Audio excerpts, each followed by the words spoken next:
Oke, kita bertemu kembali dalam mata kuliah akuntansi biaya.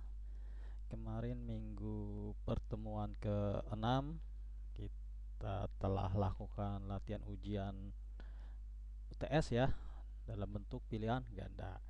Sekarang pertemuan 7 kita lanjutkan mengenai materi pertemuan 6 yaitu biaya bahan baku. Setelah sebelumnya kita mengetahui bagaimana cara menghitung harga pokok suatu produk, baik eh, itu produk tersebut dipesan dengan harga pokok pesanan dan harga pokok proses. Nah, salah satu unsur biayanya adalah biaya bahan baku. Sekarang kita akan belajar mengenai bagaimana menentukan biaya bahan baku.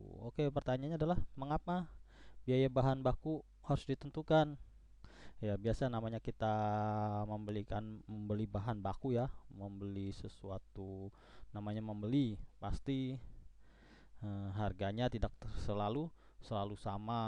Dia seperti harga telur akan berubah sesuai dengan kondisi pasar. Nah, bagaimana kita menghadapinya bila biaya-biaya tersebut berubah ataupun harga biaya lain selain harga produk tersebut, biasanya biaya kirim, biaya penyimpanan dan lain-lainnya.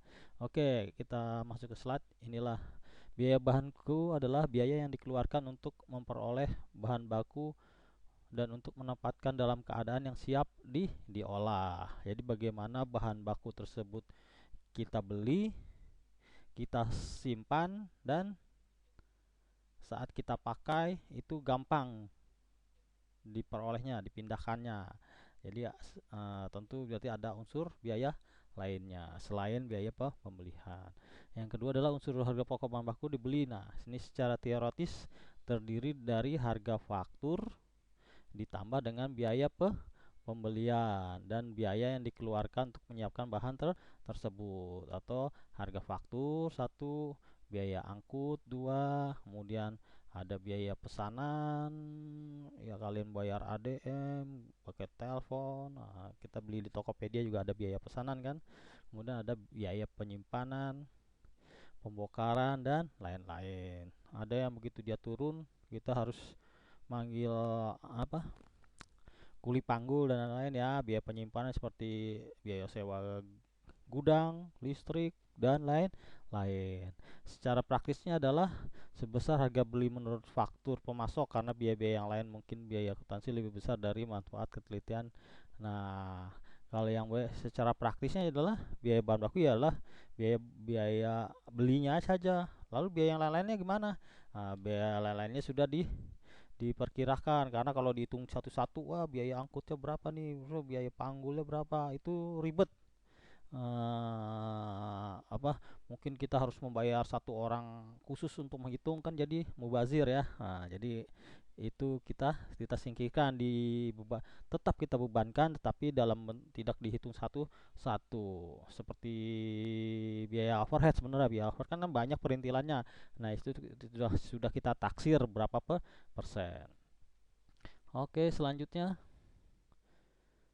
slide ke-3, biaya baku. Nah, bagaimana cara menghitung biaya baku? Di sini ada 3 metode. Jadi misalnya biaya angkutnya untuk sekali pesanan 1 juta. Nah, itu tinggal dibagi berapa kuantitinya, itu yang pertama. Kemudian yang kedua, selain kuantiti adalah berapa total rupiahnya kan. Nah, berarti kalau total rupiah 1 juta dibagi harga totalnya berapa tuh sekali kirim. Kalau ini 1 juta per berapa kuantitinya. Nah, kalau yang ini biaya angkut dibebankan pada baku yang dibeli atas dasar tarif. Nah, kalau ini sudah kita tentukan dulu saat beli. Kalau produk A ini biaya angkutnya segini, produk B biaya angkutnya segini, walaupun dikirim bersamaan. Jadi sudah dibebankan terlebih, misal 1 juta itu sudah dibagi-bagi.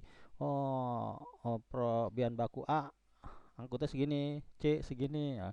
Kalau dan A dan B kita pakai berdasarkan perbandingan. Yang A dengan kuantiti, yang B dengan rupiah.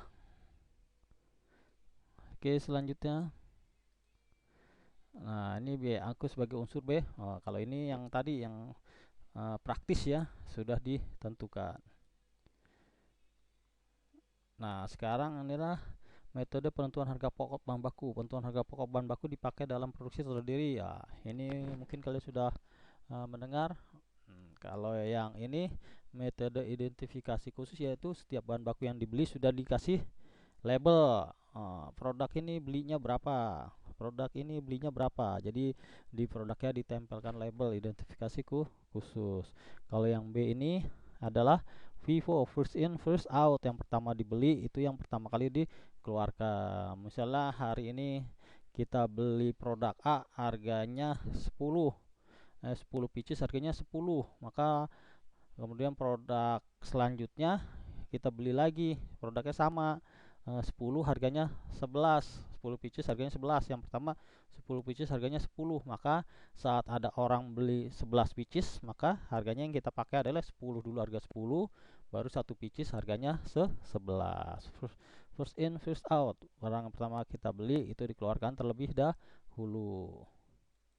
Kemudian kalau LIFO itu kebalikannya ya, last in first out. Nah, misalnya kita ada produk 1, 2, 3, 4, 5, yang pertama dibeli produk 1 sampai 5 di gudang, maka yang harus kita keluarkan adalah produk yang terakhir masuk, ya, last in first out. Itu kita keluarkan terlebih dahulu. Kemudian metode rata-rata bergerak, kayak ini dihitung rata-ratanya dahulu ya. Di situ ada pembelian berapa kali, 1, 2, 3, 4, 5, di total rupiahnya dibagi kuantiti. Itu adalah metode rata-rata bergerak. Metode biaya standar, harga standar itu harga taksiran. Nah, ini mungkin produknya yang kita beli itu bahan bakunya harganya berubah-berubah. Jadi tidak bisa kita prediksi kan, daripada kita nanti nggak bisa beli lagi, maka kita pakai biaya taksiran. Wah, nih kondisinya lagi misalnya kayaknya harganya naik nih. Nah, maka biaya yang kita pakai adalah biaya perkiraan yang telah kita tentukan. Oke, ini contoh soalnya ya. PT ABC membeli ABC. Nah, ini kan total biayanya 500, kuantitinya dia 5, 15, 20. Berarti total kuantitinya ada berapa? 10, 15, 20, 30 kan?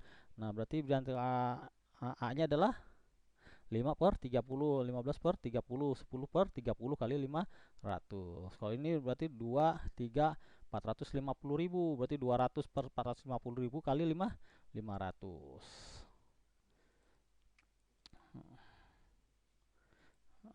Oke, kemudian alokasi biaya angkut bahan baku. Perusahaan menggunakan metode perbandingan harga tiap jenis bahan baku. Yang tiap jenis bahan menggunakan metode ini kan kuantitas, berarti ini unit.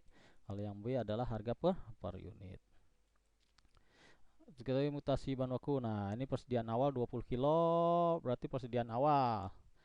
Ini yang terakhir, yang pertama kali masuk ya, kemudian beli lagi. Nah, jadi yang terakhir masuk yang ini ya, harganya 1100. No, pemakaian 10 Januari 73 70 kilo. Kalau kita pakai first in first out, maka yang kita pertama keluarin adalah yang 60 kilo ini kan. 60 kilo kita keluarin dulu dengan harga 1100, baru 10 kilonya kita ambil dari sini dengan harga 1000. Kalau LIFO last in, berarti yang last in first out. Berarti yang ini 20 kilo dipakai dulu kali 1000, baru sisanya 50 ngambil dari yang 60. LIFO dan FIFO. Oke, ini ada caranya.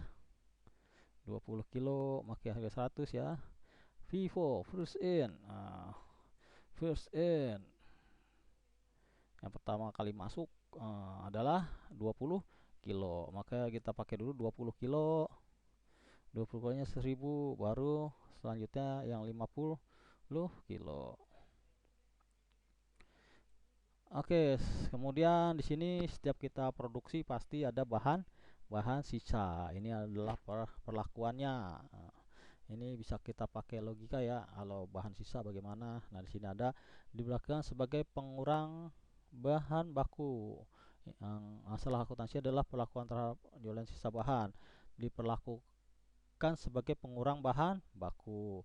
Kemudian penjualan sisa bahan diperlakukan sebagai pengurang BOP sesungguhnya. Kemudian hasil penjualan sisa bahan diperlakukan sebagai pendapatan di luar usaha. Jadi ada 3 ya. Yang pertama dia akan mengurangi BOP, berarti ini biaya sisanya sudah dikeluarkan dari produksi ya. Misalnya yang megang orang udah nih kasih general offer. Nah, kemudian produk tersebut dijual, maka nanti akan mengurangi biaya BOP. Kalau yang C3 adalah di luar usaha. Jadi ada pendapatan utama, di sini ada pendapatan lain-lain. Kayak diperlakukan sama seperti misalnya pendapatan bunga. Nah, ini pendapatan di luar usaha. Jadi ada 3 ya. Yang pertama mengurangi biaya bahan baku tersebut, kemudian mengurangi BOP, dan yang ketiga adalah diperlakukan sebagai pendapatan lain. Nah, ini produk rusak sama terjadi karena kalau ini misalnya produknya sulit dikerjakan ya. Nah, itu biayanya tetap menambah harga pokok produk. Jadi kalau produknya nggak laku nggak apa-apa karena sudah dibebankan, tapi kalau misalnya produknya ternyata ada yang mau beli, nah maka itu akan mengurangi harga pokok pesanan tersebut. Kalau yang B-nya terjadi karena hal normal. Kalau ini sama kayak itu ya, misalnya bahan hilang kemarin kan, hilang di akhir proses. Nah, ini sama. Maka kerugian dibebankan kepada seluruh produk. Jadi sudah dibebankan biaya rusak tersebut. Berarti ini tidak ada penjualan.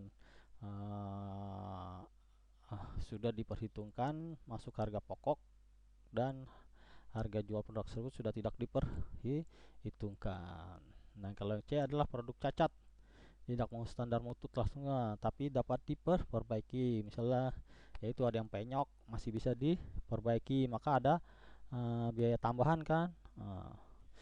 Maka itu mengeluarkan biaya tambahan untuk memperbaikinya. Secara kemudian dapat digunakan lagi menjadi produk jadi ada biaya tambahan, kemudian itu tetap dijual sebagai produk jadi. Perlakuan akuntansi mirip dengan produk rusak. Jadi ada proses tambahan, harga pokok produksinya dihitung bersamaan dengan produk yang telah dikerjakan. Oke, itu pertemuan ke-6. Semoga dapat dipahami. Apabila ada pertanyaan dapat kita lanjutkan melalui WA grup ya. Jadi saat bahan baku itu pertama kita beli, maka kita yang di sini adalah pertama adalah menentukan berapa barang tersebut kita beli kan, harga mana yang mau kita pakai. Nah, itu yang pertama yang telah ditentukan. Kemudian bagaimana biaya, ada tambahan biaya lain, apakah itu dibebankan. Nah, seperti ini. Jadi kita mau menentukan dulu mana yang mau kita pakai ya, tadi dari 5 metode.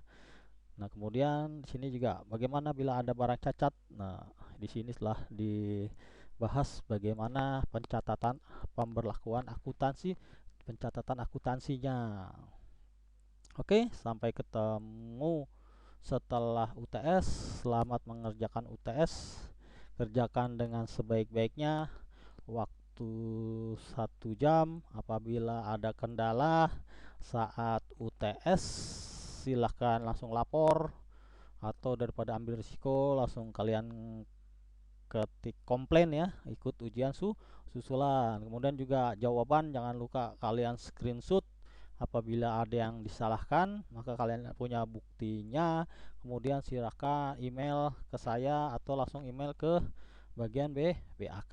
Tapi harus ada buktinya. Jangan bilang, "Wah, Pak, kerjaan saya disalahkan." Harus ada bukti screenshotnya.